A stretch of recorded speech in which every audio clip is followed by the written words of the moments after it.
విశ్వాసము చేతను ఓర్పు చేతను వాగ్దానములను స్వతంత్రించుకుని వారిని పోలి నడుచుకునుడి. హెబ్రీ పత్రిక 6వ అధ్యాయం 12వ వచనం.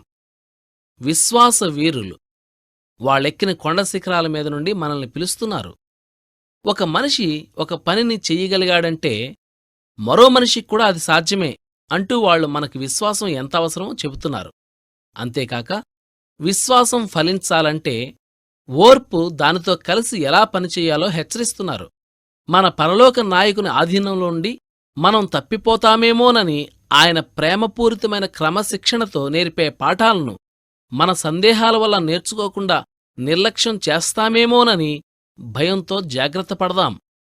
ఒక గ్రామంలోని కమ్రి అన్నాడు, నేను భయపడేది ఒకటే, పనికిరాని తుక్కులో నేను కూడా పడిపోతానేమోనని.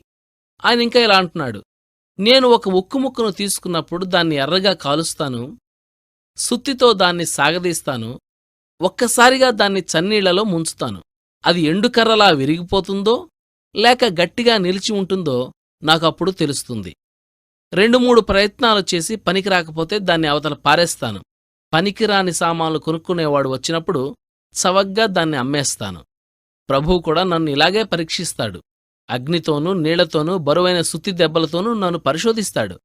దానికి నేను నిలబడలేకపోతే, ఆయన నాతో సంతృప్తి చెందకపోతే నన్ను తుక్కులోనికి విసిరేస్తాడేమో. ఇదే ఆ కమ్మరిలో ఉన్న భయం. కొలిమి భయంకరమైన వేడిలో ఉన్నప్పుడు చలించకు. తరువాత దశలో దీవెనముంది. యోబుతో కలిసి మనమూ చెప్పవచ్చు, ఆయన నన్ను పరీక్షించినప్పుడు కొలిమిలోని బంగారంలాగా తయారయ్యాను. శ్రమల ద్వారానే మనుషులు పరిశుద్ధులవుతారు. పెద్ద పియానోని శృతి చెయ్యాలంటే 11 టన్నుల బరువును ఉపయోగించాలి. అలాంటి బరువుకి నువ్వు తట్టుకోగలిగితే దేవుడు నిన్ను పరలోకపు సంగీతానికి అనుగుణంగా శృతి చేస్తాడు.